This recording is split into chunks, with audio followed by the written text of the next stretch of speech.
PFAS, scoppia il caso controlli, effettuato solo l'1% dei carotaggi. Dopo un'attesa di oltre 10 mesi, la Giunta regionale del Veneto ha risposto a un'interrogazione presentata dal Partito Democratico sul caso dell'ex azienda Miteni, responsabile in larga parte del maxi inquinamento da PFAS nel territorio del Veneto, nelle province di Vicenza, Padova e Verona soprattutto.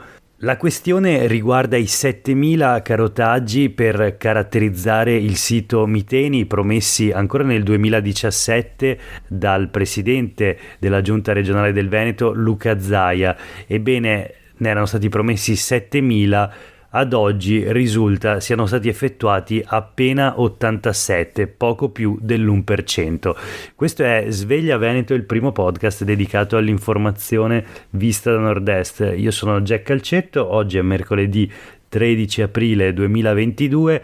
La prima notizia del giorno riguarda appunto il caso PFAS, il maxi inquinamento delle acque che interessa il territorio di decine di comuni tra le province di Padova, Verona e Vicenza, con una popolazione interessata di circa 300.000 persone. Ebbene, dalla risposta data dalla Giunta regionale a un'interrogazione presentata dal Partito Democratico ancora l'anno scorso, è emerso un ritardo enorme nei carotaggi che dovevano essere effettuati nell'area. A distanza di 5 anni dalle promesse del presidente Zaia, denunciano i consiglieri regionali Zanoni e Bigon, scopriamo che i sondaggi effettuati sono pari a 87, comprese le trincee. Tirando le somme, in 5 anni si è dato seguito ad appena l'1,2% di quanto promesso. Erano 7.000 i carotaggi annunciati nel 2017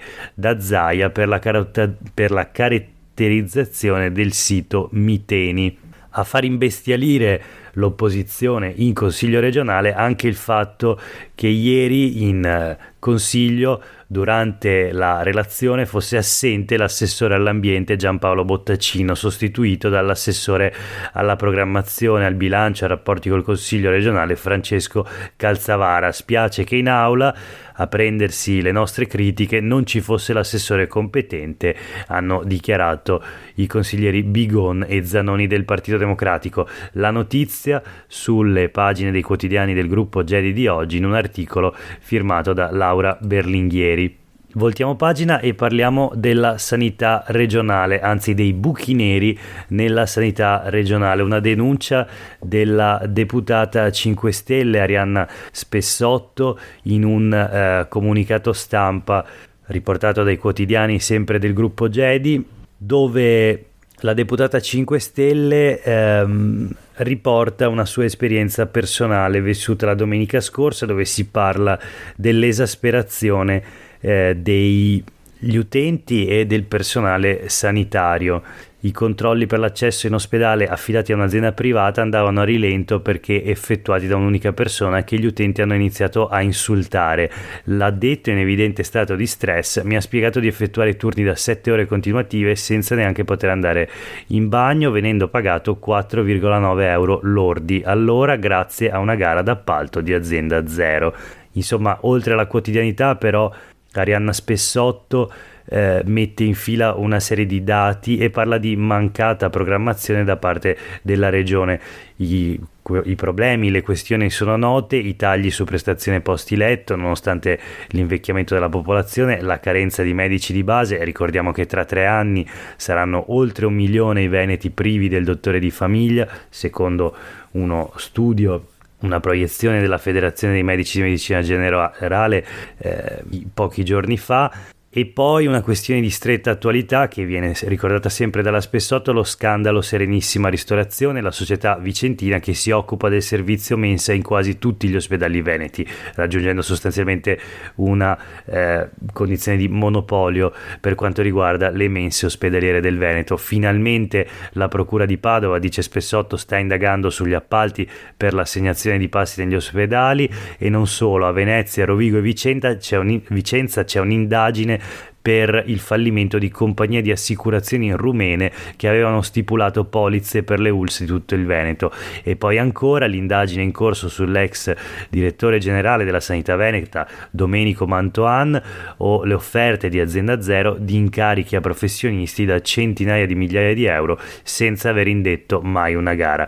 Ci sono troppi buchi neri, queste sempre le parole della deputata Arianna Spessotto in un articolo sulle pagine dei quotidiani del gruppo Gedi di oggi. Ci spostiamo invece sul Corriere del Veneto, dove leggiamo una notizia riferita all'emergenza profughi, la crisi relativa alla guerra in Ucraina, minori ucraini non accompagnati. I sindaci del Veneto segnalano un pericolo per le spese, sostegno appunto dell'accoglienza dei minori non accompagnati. Si corre il rischio default, i conti stanno andando fuori controllo, quindi i piccoli comuni lanciano l'allarme e l'ANCI, l'Associazione Nazionale dei Comuni Italiani, scrive al Presidente del Consiglio dei Ministri Mario Draghi: 120 euro al giorno, oltre 3.000 euro al mese, quindi questi i costi anche elevati, quindi soprattutto per i piccoli comuni, per l'accoglienza dei piccoli profughi ucraini. La questione è seria, lo conferma anche Don Luca Favarin, prete di strada padovano, che conosce molto bene il problema. Il dato di cui parlano i sindaci è reale, spiega Favarin, la difficoltà è enorme, le associazioni hanno fatto richiesta di poter accogliere minori non accompagnati, ma di fatto questo sistema scarica tutto sui comuni. Il lavoro solidaristico del territorio è encomiabile, ma va sostenuto e aiutato dal punto di vista economico e gestionale. Vediamo un po' di dati: 47 minori non accompagnati a Venezia, 30 a Treviso, 120 a Padova, dove ci sono anche i 60 orfani accolti al seminario vescovile di Rubano, ma ne sono attesi altri 60 entro poche settimane. La settimana scorsa la Regione Veneto censiva 234 minori non accompagnati, ma il report della mattina, scrive Silvia Madiotto sul Corriere del Veneto, va corretto già la sera. Ancora un'altra notizia, e questa è curiosa, sulle pagine dei quotidiani del gruppo Gedi. Allora, leggiamo il titolo: imprenditori cinesi negli ultimi 20 anni evasi in Veneto 2 miliardi di euro.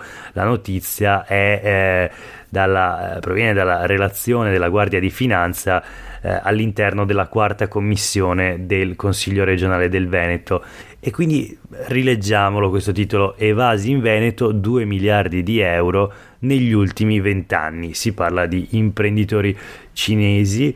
Naturalmente l'articolo di Enrico Ferro poi scende nei dettagli, riporta anche le dichiarazioni di un esponente di Fratelli d'Italia, ma è interessante confrontare questo dato relativo all'evasione fiscale in Veneto, 2 miliardi di euro negli ultimi 20 anni, imprenditori cinesi, con quello che è il dato complessivo dell'evasione fiscale in Veneto, che forse è una notizia un po' più sostanziale.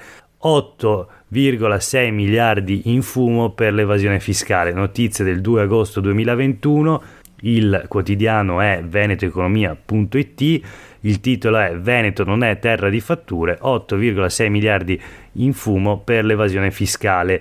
E questa è una stima dell'ufficio studi della CGA di Mestre relativa all'anno 2018, quindi nel solo anno 2018 l'evasione presente in Veneto era, ovviamente si tratta di una stima, 8,6 miliardi di euro. 9 miliardi l'anno per 20 anni sono, se non sbaglio, 180 miliardi di euro di evasione fiscale in Veneto in 20 anni. E insomma ci fa piacere sapere che di questi 180 miliardi, circa, ovviamente è una stima, in 20 anni 2 miliardi di euro sono stati evasi da imprenditori cinesi nella nostra regione. Un problema e una questione sicuramente da approfondire, ma noi torniamo sulle pagine del Corriere del Veneto sempre per parlare di sanità. Covid, crescono i ricoveri e oggi riparte la campagna vaccinale in Veneto con il via alla quarta dose per gli anziani. La platea quindi per la quarta dose sarà decisamente ristretta. L'obiettivo della nuova dose di vaccino anti-Covid è la messa in sicurezza degli ultraottantenni e dei cittadini over 60 connotati da una situazione di fragilità. E poi naturalmente tutti gli ospiti delle residenze per anziani. Oggi quindi parte il nuovo round vaccinale con la quarta dose per gli anziani. Nel frattempo aumentano i contagi, 8.723 nuovi casi e 7 decessi, si alzano i ricoveri ospedalieri, in area medica più 48 posti letto occupati, meno 1 invece in terapia intensiva. Ancora una flash da Marghera, Eni ha cambiato i suoi piani per Porto Marghera, appunto, non si farà l'impianto del bioetanolo, addio al combustibile prodotto dai rifiuti umidi, confermati invece il piano generale di investimenti e degli addetti, 500 milioni l'investimento complessivo di Eni sugli impianti di Marghera, 366 i nuovi addetti che a regime troveranno occupazione a Marghera nei nuovi impianti Eni, ma non nell'impianto del bioetanolo che non si farà, e quindi la raffineria Eni Versalis, l'azienda ha ridimensionato i piani su Porto Marghera rinunciando al bioetanolo. La notizia sul Corriere del Veneto di oggi, il commento del segretario Filctem CGIL di Venezia Davide Cammuccio è amaro: era l'unico progetto con un valore aggiunto in relazione all'economia circolare e la ricollocazione di 20 occupati più altrettanti nell'indotto, dice Cammuccio della CGIL di Venezia, ma come avevamo detto stiamo assistendo al rallentamento di tutti i progetti, lo dimostra il fatto che in un anno non sono stati fatti reali passi avanti. Quindi preoccupazione da parte sindacale, e questa era l'ultima notizia del giorno, quindi per oggi è davvero tutto. Grazie per aver ascoltato Sveglia Veneto, io sono Jack Calcetto, a tutte e tutti voi una buona giornata.